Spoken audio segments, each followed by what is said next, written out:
one turret at his natural expo. He's got a group of Medic and Marines. He's got another group in the middle of the map. And I think it's key for Nada to pull that Medic and Marine group back. He might actually intercept these Mutalisks as they come out here, and that's what Nada's trying to do. He's just trying to buy himself time with that Medic and Marine group, just to intercept the Mutalisks, and Shark content to fight that Medic and Marine group in the middle of the map. So Shark has now decided to take his next expansion.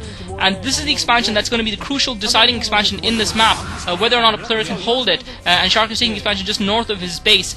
Nada content to just harass Nada's Medic and Marine group with his Mutalisk, not really going for Nada's base. Nada has got a decent amount of turrets up now in defense, and basically what Shark is trying to do is just try and keep his second expansion alive by distracting that Medic and Marine group. He's picked off a firebat there. He's picked off a couple of Medic and Marines, but Nada has kept his Medic and Marine in an open space away from any place where he had him. Now Shark has brought a group of Zerglings as well, and you feel that he's going to probably be able to polish this group off now. So Nada is going to lose most of his group of Medic and Marines. He manages to take out all the Zerglings. He's still got about 3 Marines arriving, and now finally Shark is going to pick off that Medic and Marine group with a loss of a decent number of all of his Zerglings and a decent number of Mutalisks, but Shark still has a good sized force handy. So Nada now has ceded control of the map to Shark, who is in a very strong position. Looks like Nada's ready to move up with another group of Medic and Marines. He's really left his own base a little bit vulnerable, and we saw what happened to Goodfriend when he did that. Now Nada putting up the starport as well. But I don't think, but he does have a bunker there as well as a few turrets, so he should be okay. I'm not sure how strong Shark's ground forces are. He's continuing to pump Mutalisks for the time being. I don't think he's got many more Zerglings.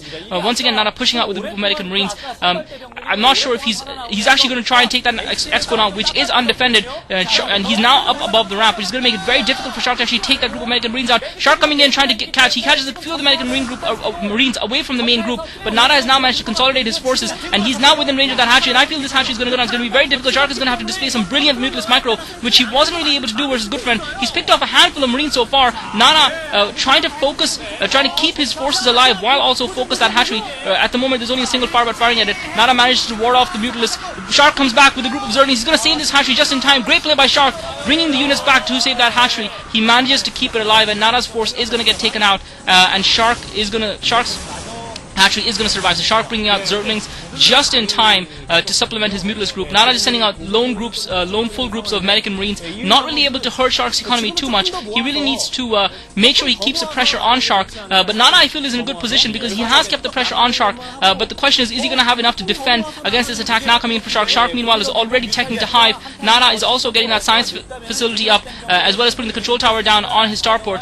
Shark trying to find another way in to try and flank Nada's forces. I think Nada probably anticipates this and is prepared for this. Shark has also got a group of Hydralisks out, and Nada's going to be in trouble soon if he doesn't do something about Shark's third gas, which is now up and running. Nada was unable to take that base down, and Shark was able to defend it. That's one of the features of this map, is that expansion with the third gas. It is what helps the Zerg player is that it is quite close to their main, which means that Mutalisks can get there quickly to defend and cover all their bases. That means that they can't really have their forces split. Same with the Lurkers and Zerglings, and that's why Shark was able to defend it, because he was able to reinforce it so quickly and not really put in a position where he would have to compromise the safety of his own defense. Nada once again coming in with a group of Marines. This time he's got no medics. He needs to have a couple of medics there, but he's actually getting fire on those Lurkers, and brilliant by Nada. He takes out both the Lurkers with that Marine group without a medic, and you can see the Nada fangirls cheering for him because they know what this means, and now he's got a group of Marines. He's only got a single medic to back them up, but if he can take this hatchery down, this is going to be absolutely huge. This is going to change the game, and Nada takes a firm lead in the game. He's taking full control of this game now,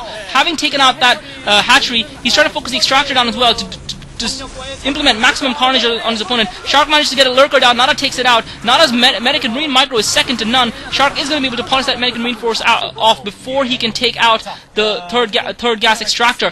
But nevertheless, the hatchery is gone. Meanwhile, Shark is teching to Greater Spire. I'm not sure how effective he's going to be with that in terms of his gas. He is short on gas, and Nada does have science vessels. It's just a question of whether or not Nada can scout that in time and spot it coming and produce a couple more science vessels to be able to irradiate enough of those Guardians to prevent them from doing serious damage to Nada. Nada, I think, is playing the perfect game, concentrating with just one expansion. He's not taken the expansion that is more vulnerable and therefore been put in a position where we would have to defend it, whereas Shark obviously did gamble with that. And I was also saying that is the crux of that expansion for the Zerg player. He's got the Defilers in up as well now, and it's just a question of where he's going to spend his gas, because Nada did manage to take that third gas out, and you've got to feel that that's giving Nada a firm edge in this game. Nada pulling back into a more defensive posture now, not yet ready, feels that he's ready to push out an attack as well as defend at the same time. Shark coming down again, trying to flank Nada's forces. He's actually going to get in to Nada's base from the rear, but Nana has more than enough defenses in place. He's got a couple of bunkers, he's got a siege tank, as well as a science vessel there, while his main force ventures out through the middle of the map towards Shark's base to press him there. Nana scouting ahead with the science vessel. I don't think I've seen any scourges for Shark, and really, if he could manage to take that science vessel down,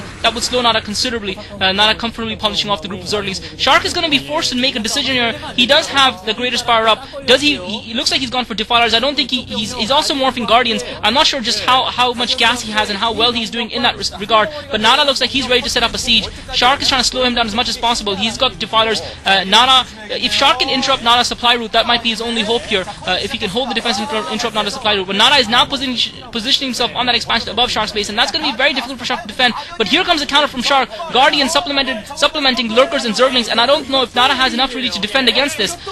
Those Lurkers are going to do some serious damage. Nana doesn't have a lot of forces in his base. He's got less than a full group of American Marines, but he's now seen Shark's forces. He's seen the Lurkers, he's seen the Guardians, surely. But Nana's base under huge damage, and Nana might be forced to pull his forces back and retreat because he's not going to be in a position to defend this. He needs to start getting some irradiates going. He doesn't have a Wraith either, and that's exactly what Nana's doing. And unfortunately for Nana, he's going to be forced to abandon his siege tanks in order to try and take out Shark's forces. Shark has got his forces positioned perfectly on that ramp. He's got 3 Lurkers preventing any American Marine groups from reinforcing, from coming out from the rear and taking out those Guardians, and he's using that ramp to maximum effect against those Guardians. Now Nana's brought the science vessels back, and he's going to be able to irradiate those Guardians. I think I personally would have felt that it would have been almost better to irradiate his own science vessel and use that to take out the Guardians. But now the Guardians are going to get taken down by Nana. Nana's going to finish off the Guardians, and he's taking out the Lurkers, and the Guardians are dying. So Shark has bought himself a breather with that attack, but I think it's only a temporary reprieve because Nana's got most of his ground forces alive. He's got massive groups of American Marines. Shark really expended everything he had in that attack with those Guardians. I'm not sure he has much left. He has bought himself time, but he just doesn't have the economy,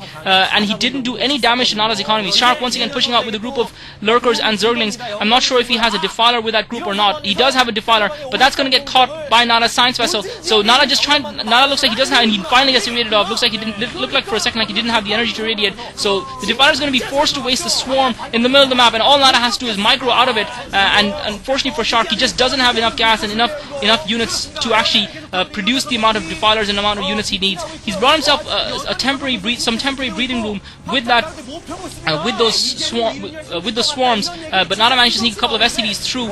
Looks like he might be going for another expansion at the 1 o'clock position at the top right corner of the map. Meanwhile, Nana pushing out through the middle of the map, pushing towards. There's a couple of Lurkers in place there by Shark just to try and slow Nana down a little bit, but Nana's going to be able to take them on comfortably. Shark once again trying to flank Nana. Unfortunately for him and Shark, GG's. Nana polishing up the rest of the Lurkers, and really guys, it was a matter of time. Nana was in too big a lead. Once that third expansion went down, Shark's only hope was that final attack with the Guardians, but in the end, Nana pulled through, and he proved that he has what it takes to beat pretty much anyone on his day on solid play, trading blow for blow. The doubt for me still remains, how will Nana cope with some of the more innovative players in the later rounds of the MSL. Nevertheless, he makes it through his group, and I feel deservedly so. Shark is out, Nana wins. Great game of StarCraft. GG guys, this is Klazart. Thanks for listening.